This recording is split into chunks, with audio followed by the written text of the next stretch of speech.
Hi, welcome back to another edition of my YouTube channel here. Of course, once again, it's always good to hear from you. Thank you for looking and thank you for subscribing. And it's my duty to bring home culture. I came across a gentleman the other day, and this is, Guyanese, wherever you go, you'll find Guyanese. We're all over the place. We're talented too. We have a lot of talent. And I came across this guy. His name is Artie Durant. I don't know if you've heard of him, but he's changed his name now to Rukiza Okera. Rukiza Okera, he resides now in Africa, in Ghana. Of course, the name will tell you, Rukiza Okera, that tells you African. And I've known Artie for some time ago, many, many eons, years ago. And we lost contact. And now we happen to have connected again. I met him up recently, and he's doing wondrous things. I'll let you tell him. He'll tell you more about what he's doing.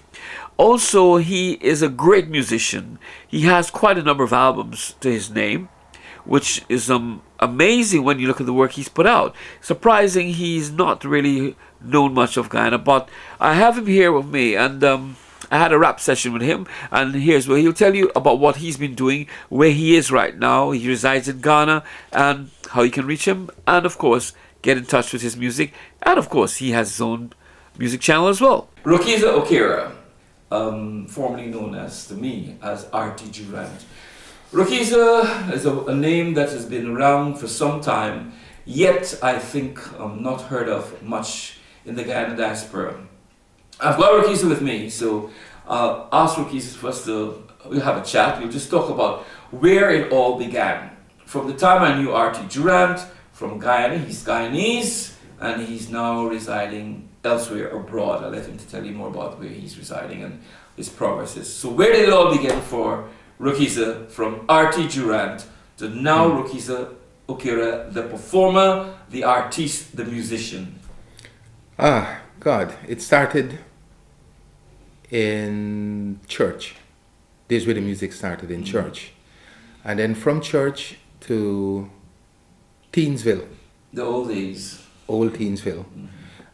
Before Artie Durant, there was Leroy Jones. So some people might know Leroy Jones, Artie Durant. I've recorded and performed under other names. I had other groups like Juicemo. We made a big name in Suriname. We performed Brazil. We went to Indonesia. I toured in Japan, Canada, US, a lot of places in Europe.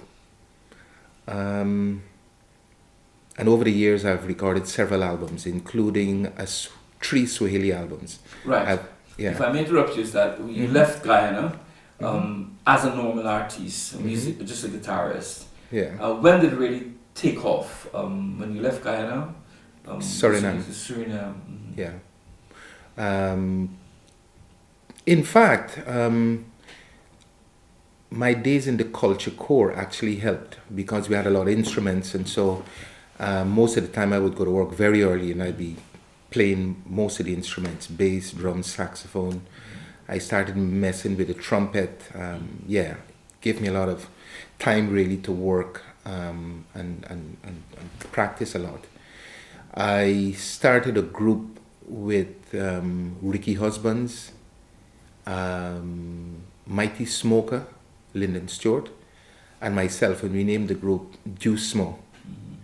And because of Smokers not being able to see, 2 of us left. We went to Suriname, and then we included Richie Maxwell, who actually worked with Teach, from we in Dagan, not in Family Teach. Family Teach, he's now passed. Yeah, he passed. Ricky Husbands also passed. And so we started this group, and we became quite successful in Suriname. How did the Suriname audience take to a Guyanese group and musician, establish themselves there? They're Dutch, so how did the audience react to it? How did it go down? As a group, it was okay. Even though I personally never really had much problems in Suriname, but there are many Guyanese that I know who complained. Sometimes, the authorities, what some Guyanese complain, they will ask, do you have permission to live in Suriname? And then when you give them your document, they will clear it up and said, okay, so where's your paper? Get out. You know, stuff like that. I mean, those were some dreadful periods in Suriname. But having said that, I remember meeting a woman, an elderly woman, and who said that the earlier period of Guyana, a lot of Guyanese used to come to Suriname and shop, and a lot of Surinamers used to be happy because Guyanese used to be giving them money and stuff. And it's just that from one period into another period, and then we were treated badly and stuff. Yeah. But I personally never had much of a problem. You know, we met Antoon Sangayang, who passed. He had a recording studio, and we worked there, and it worked out quite okay for us. What type of music were you playing? Was it strictly reggae? Was it soca? You know, what type of format did you come into Suriname? I think writing depends on the amount of exposure you've had over the years. I started out with Simon and Garfunkel, Bread, and these groups. And then from that, I went into classical guitar playing. And then after that, into the church. And then from the church, I started playing reggae music. And then from reggae, I went into the People's Culture Corps playing kaiso and soca. So what I do now, you'd hear elements of all of these different types of music. Good. From Suriname, we moved on now. What happened after you left Suriname? From Suriname, we got the opportunity to perform in Brazil, and this was good. It was very good. Our concerts used to start 2:00 in the morning, and we used to play like for 3 hours, and that was really good. Why the group didn't really get much further is because of personality conflict. Who's a good writer, who's a good singer, and all these nonsense, you know. And so the group ran underground. And then you, as an individual, Yeah. you moved on. Oh, yes. Where did Yeah. you move on to after the group disbanded? I went to the US and recorded my first solo album. It wasn't released, and then I left the US and I went to the UK. And then I started recording. I met Tony Lowe, who, you know, is quite an interesting musician, quite straightforward, honest, very helpful. And then I started recording. So to date, what I have, maybe about 7 or 8 albums. The first album of Rukiza itself. How did you change from Artie to Rukiza? How did you come by the name Rukiza? Well, the thing is, I remember my great-grandmother, God bless her, when she died, she was about 104.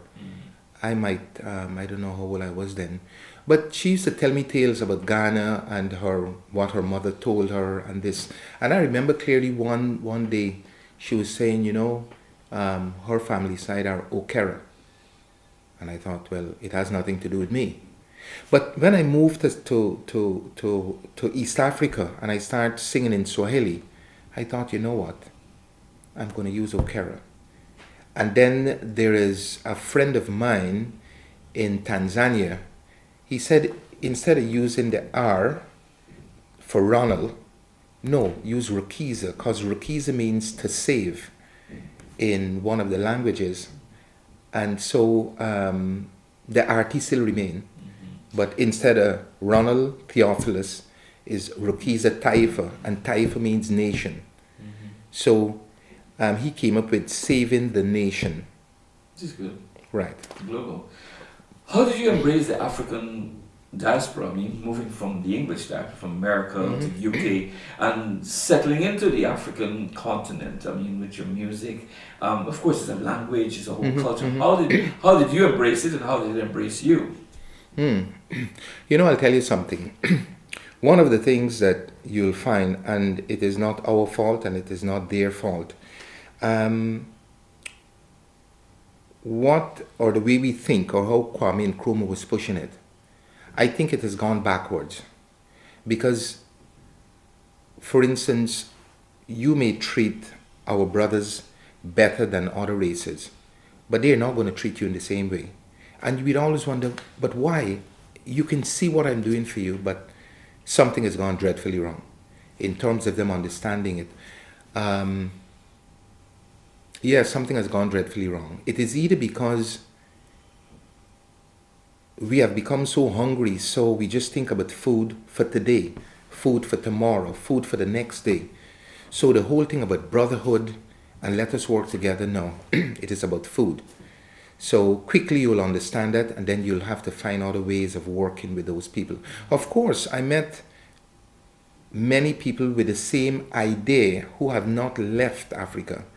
But this is something that they think about. They always wonder, why do we behave like this? You know? And then you have others who have left Africa, came to Europe or went to North America, and they have the same problems that I'm having. They can't understand why, if you employ somebody there and they say, listen, be at work 6 o'clock, then they come 8 o'clock and then they write 6 in the book. But when they're working for Lebanese, Chinese, or Asians, they're there before the time. And this is some of the things that we've lost a lot of respect for each other, for ourselves also.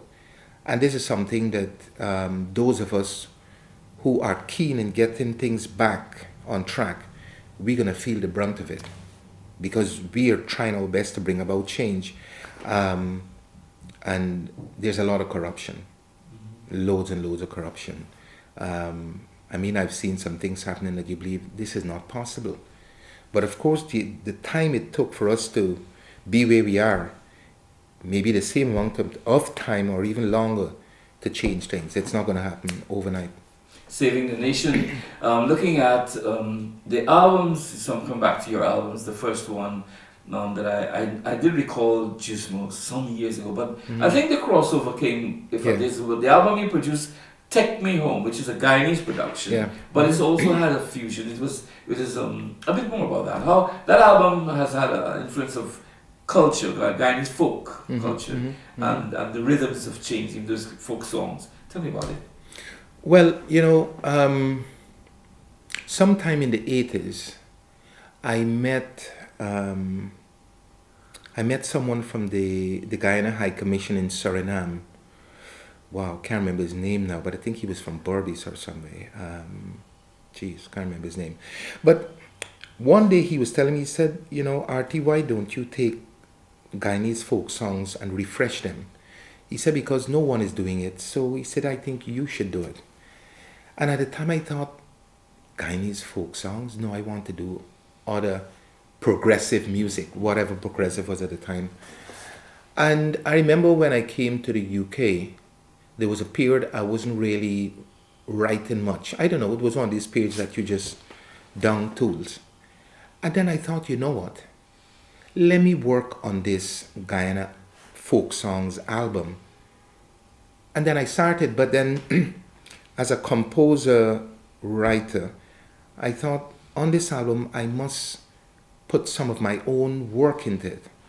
Now, going to the studio, I remember one day talking to the engineer, producer, and I said, you know, I'm going to do this album, you know, Guyanese folk songs, but I want to at least write 1 or 2 songs, but I don't know where to start. And the producer said, just think the way you were thinking in Guyana, just go back there, just immerse yourself back in the language, just speak like that. And then I thought, okay. And then I wrote the song Got a Crapple. And I think that is one of the good songs that I've written, you know, Got a Crapple. Yeah.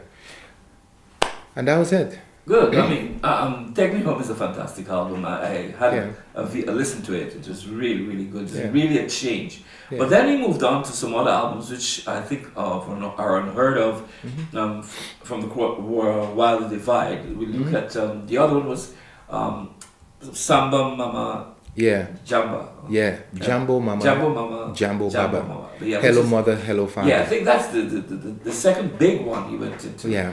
And that's a great change. The progressions changed. Yeah. Really African rhythms. Yeah. How did it go down? I wrote a song, I remember years ago, coming in contact with people on the continent. And, you know, some of them, you know, the way they think it's quite weird. And I wrote this song in English, We're All Brothers and Sisters. But I recorded it in English several times and something was missing, I don't know what. And then I met someone from East Africa. And I asked him, I said, listen, could you translate this into the African language that you speak. I want to record this, but I don't want to record it in English. And he said, well, I speak Swahili, but I don't think if I translate it, you're going to be able to sing it. And I said, yes, I can do it. So he started laughing. He said, no. I said, yes. So months went by, and I kept pestering him. I said, man, when are you going to do it? And then he decided one day, okay, he's going to do it. So he translated it. And I said, listen, read it. And I listened to it, and I recorded it. Now, after recording it, I played it for him, and he said, it's not possible. Do you speak Swahili in Guyana? Now, I started doubting myself. I thought, no, this guy, he wants to laugh at me. This thing, it can't be good. Definitely, it can't be that good. So there was another friend I met from Kenya, and I played it for him. I didn't tell him it was me. I played it for him. He said, wow, this is a nice song. This is who? I said, it is me. He said, you. You singing this? He said, no, no. He said, where you from? I said, Guyana. He said, you speak Swahili there? I said, no. So he stopped and he said, man, this is good. I said, man, this is my first attempt. Now, I took the song down to Stern's Music in Warren Street to see if I can get a record deal. And so Ian Thomas, I remember Ian, he said, listen, if you're going to do African music, then you have to do all in Swahili. And I thought, wow, I can't do this. A whole album in Swahili? No way I can do this. So I remember the evening I went home and I was lying on my bed and I said, you know what? Maybe it's the ancestors or God or whatever. And then I decided there and then, I am going to do it. And then I went to East Africa for a while, and then I started writing. I even wrote a song in memory of Julius Nyerere. They used to call him Baba wa Taifa of Tanzania, the first president. I met him also. And so that's all it started. Then I got people from the Tanzanian embassy to help with the translation. Then I started studying the language. Then I got grade 2 in Swahili. And things started happening. So you might notice in one of the albums I said, maybe I'm just a medium through which it all came. Because people in Tanzania, they can't believe that this is possible. They said no. The accent, they said it's accurate. They said it is not possible for any English speaker to move from English into Swahili like that. This is not possible. So I thought maybe, in fact, I met someone from Tanzania. He believed in reincarnation and all that stuff. And he said, maybe in my previous life, what I'm doing now is something that I was cut short. So I had to complete it. Would you say it is possible? Was possible? The thing is that, I don't know. The thing about it is that I never, there's some things that you decide that you're going to do. Swahili was never my plan. That was never my plan. And how things develop, then I end up performing for the East African Film Festival. It went down well. And you start wondering, well, how all of this? So there must be some other explanation. Still on the music scene, we continue with your albums. But before I move on to that aspect, we look at your man, or say jack of all trades. Film, you've also went into film. You did some film production, some film work. Yeah. I mean, a bit about that. How did that go down well? The council was giving out a free course for those who are interested in studying film. That's what happened. And a friend of mine asked me she's from South Africa. She called me one day. She said, listen, Rukiza, are you interested in studying filmmaking? I said, yes. She said, it's once a week. And the council is paying for it. I said, yeah, fine. And that's how it started. And then I became really involved doing research and all of this type of thing. Then I worked with quite a number of people over the years. And in 2010, I won an award for a film, Knife Crime After Effects. I won an award at the Vancouver Film Festival. One of my tutors, he said, he has trained so many people, but not within such a short period that any one of his students have achieved this, an international award. He's a man of great talents. I think I like doing this kind of thing, art, music, craft. I mean, that is where I'm more leaning. Yeah. Your new projects, your new album's out right now, Yeah. which is Nights in Osu. Yeah, Nights in Osu. Fantastic Yeah. album. Tell me about that.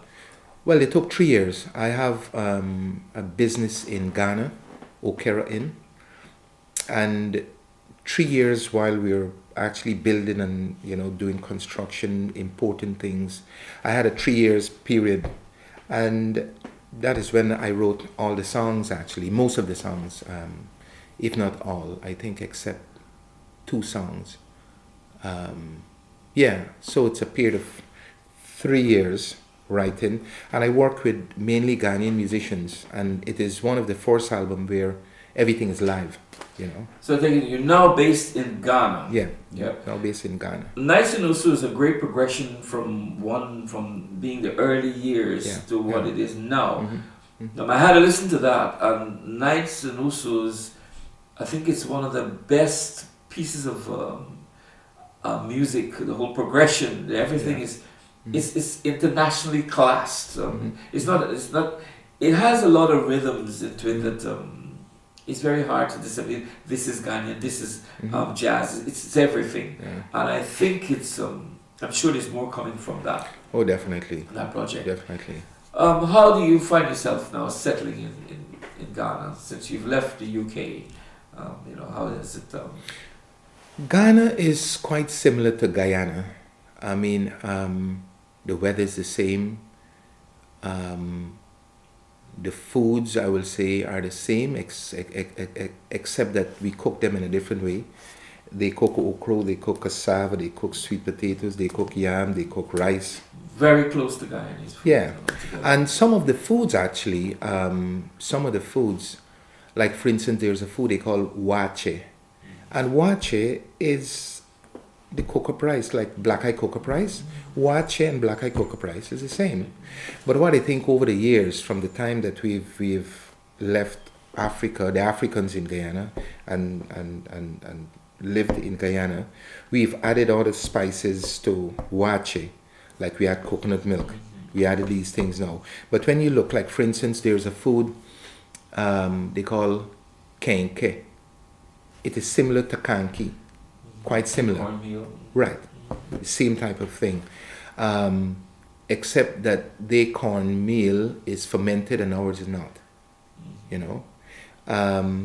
There's another food like what we call metemji. Metemji, what I found out a while ago, it means like giving plantains or something. It's something. Ji is to give. Metem is like plantains, like exchanging or giving plantains, something like that it means. These are foods that came out of Ghana, and the Africans in Guyana, they brought some of it with them. So Ghana has a very strong connection. Oh yeah. Let's see. Oh yeah. Now, before we get off from this rap session, in case anyone would like to contact or reach you, where can they, especially accumulating or trying to get your albums? Yeah. How can they? You can get a lot of my work on iTunes. And what I'll do, I'll give you my personal email address. So if they need a physical album, then they can get it directly from me. If not, They need to purchase. Is there a website?